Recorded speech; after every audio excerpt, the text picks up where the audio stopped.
Okay, so this is another one of our polar bears, one of our winter hammocks. But there's a few things done differently on this one, so stick around and watch the towards the end of it, and you can see the other things that we've done with this hammock. This is one I'm calling the river guide hammock because the person that this is going to is a river guide down at just on the Swanee River, so it's going to spend a lot of time along the river. I'm gonna get this thing set up and show you some of the features on this. This whole bag weighs, this whole hammock setup weighs 2 pounds, 10.20 ounces. That's with everything, the buckle bag and the straps, carabiners, the whole deal. It weighs 2 pounds, 10.20 ounces.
Okay, so I got to get this filmed now. I don't have time to wait. And my neighbor decided he woke up this morning thinking he was a lumberjack, so I got to deal with that. Um, so this has the winter top cover on it. This is a polar bear, but on this one we decided to instead of using argon, we're going to try Silpoly for the top cover, and I'm going to switch my prototype that I'm actually using to Silpoly and try it on that one also. But it has all the same features. The top cover, you can open it for venting. You can open it like that.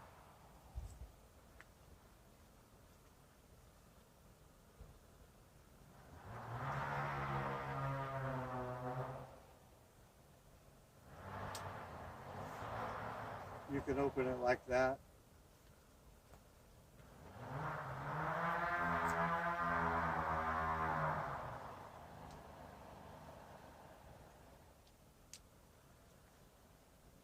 Like this, where you got both sides open.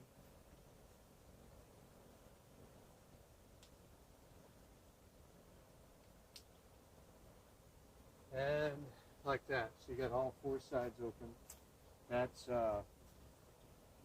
different options you can do to get the ventilation just right to try to find that match of enough ventilation to get the condensation out, but still keep the warmth in.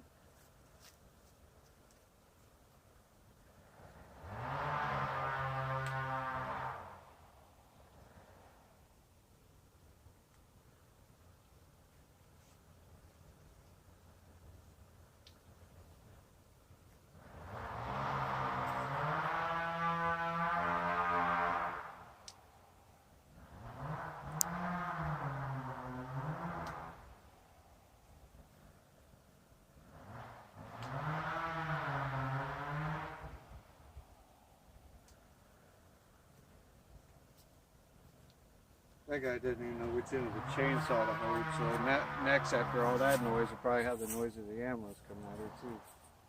So here's another option.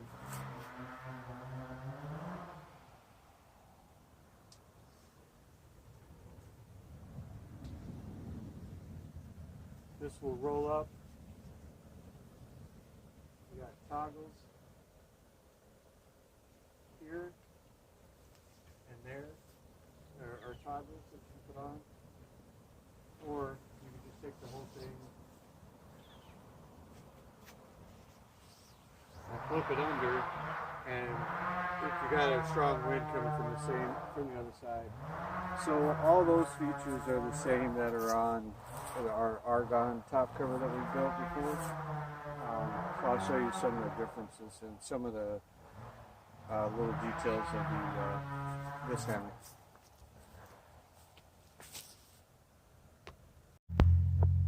So he asked me he wanted a little bit of orange on this hammock because the colors of his business have some orange in them. So we got the orange carabiner, orange beaners here. These aren't mine. They don't have my logo on it. They have different companies, but I couldn't find any orange. I mean, I don't have any orange. All of ours are green. Got some orange zipper pulls on the inside and on the outside. The shot cord, the place I get this shot cord, they've been out of the orange reflective shot cord for several months now. As soon as they get some in, I'll make some more tie outs and send them to you.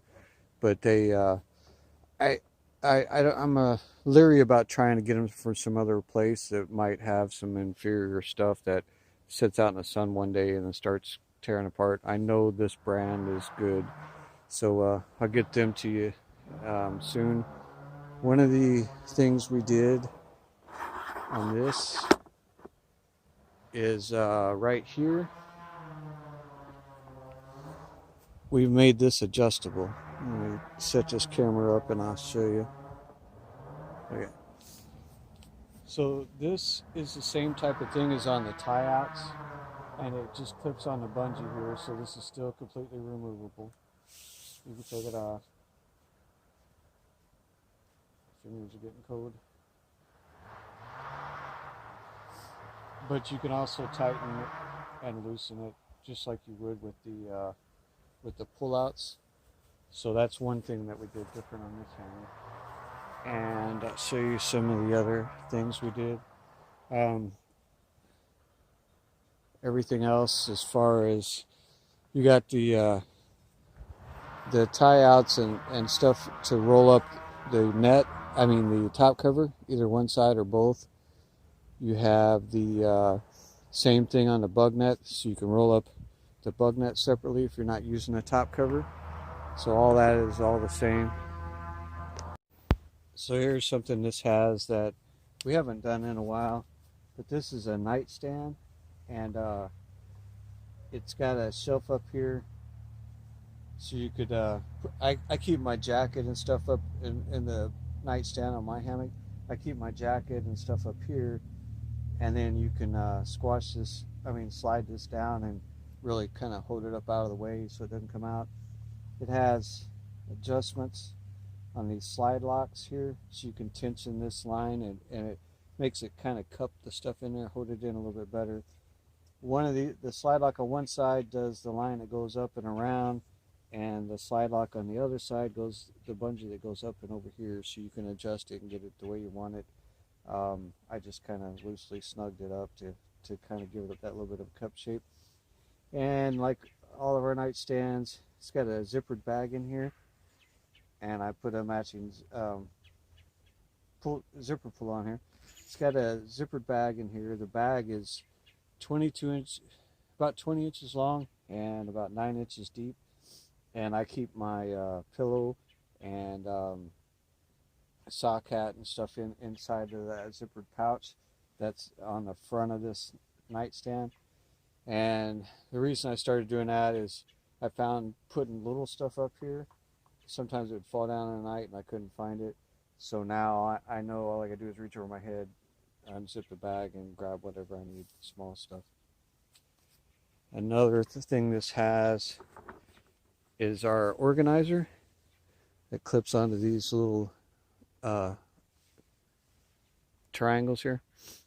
And whenever you're laying in a hammock, this kind of comes up like that. And I usually keep my, in mine, I keep my cell phone and my charger in one. And I'll show you what I like about that versus a regular ridgeline organizer.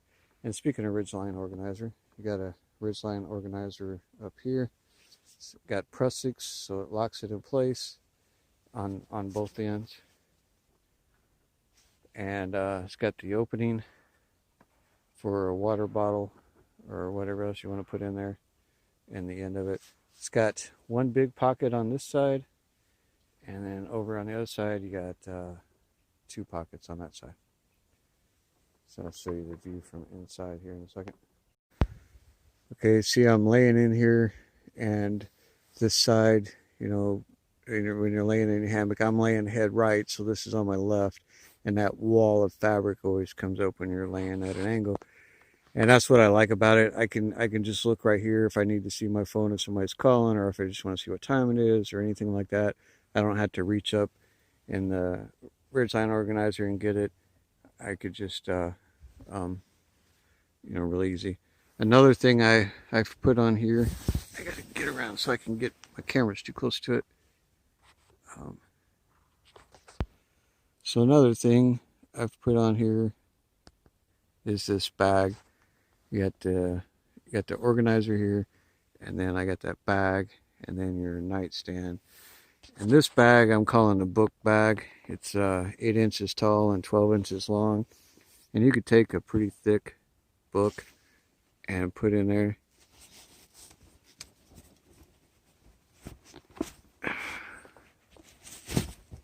There. It's hard to do one-handed. So you can put a book in here, a tablet in here, or anything you want to put in there. These are two of our accessories that we're making, and as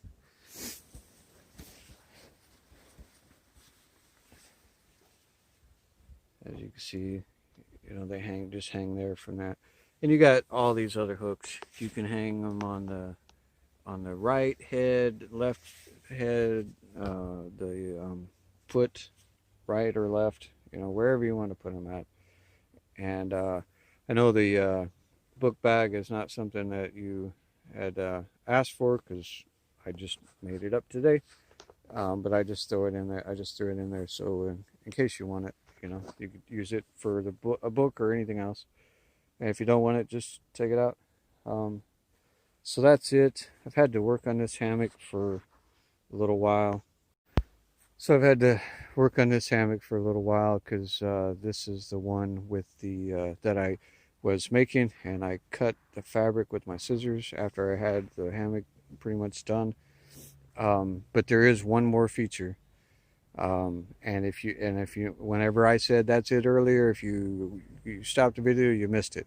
Got one more feature to show you. So this is something that it's the first time we've done this. Is he lives down at, the person that's getting this lives down in Florida, which everybody's been down there knows the mosquitoes can be pretty bad, and they, of course, they could bite you through the fabric. So having a zipper bug net only helps a little bit. So what we did is we made another bug net, kind of made it similar to a underquilt protector. And you can see it seals up pretty good all the way around down there. And one thing I had a problem with was originally I made it just like an underquilt protector, and it clipped up here. Well, it was causing a gap right there, which is the problem a lot of people have with their underquilts, because it pulls up in this way and it kind of pulls it out. So I hooked it up to our Ursa system, the underquilt retention and stuff attachment. And Ursa is the Latin word for bear. This is a polar bear hammock. So what I did is it's got a bungee cord running down the length, and then a bungee cord running down through here. They just clip on here with mitten hooks, and then you can adjust it here on each end. And I've also got cam snaps right there. I sewed on some gross gain, so I'll twist it up. Sewed on some gross gain snaps here, and on the foot end right there to help hold it in place so it doesn't slide underneath you or anything slide out from underneath you. So that thing seals up pretty tight. I left the cords long so you can get them, once you get this hammock down there, you can get them and fine tune how you're going to set it up. One of the things I said we switched from argon to Silpoly is that argon is so thin. When I was sewing these reinforcement patches, they really stand out. I mean, really bad, because it's a thick fabric sewn to a super thin fabric. Now these on the Silpoly, you can see the threads where I sewed it, but they just don't stand out so obnoxiously. But this is it. We made it loose, so as you can see, the bug net does not touch the hammock. That's the bug net there, and then the hammock's up here. For two reasons. First of all, if the bug net was right up against the hammock, possible that the bugs could still bite, through the bug net and the fabric. But also because of some people use their underquilts, especially a 3/4 length underquilts, even in the summertime. And if the net's too tight, it's going to compress that insulation. So that's why we added a 3-foot stretch of material to the width of this bug net to give it that extra room. And you could also use like the underquilt hooks to kind of help keep it situated in place. But that's it. And hope you enjoy the hammock down there when you get this. And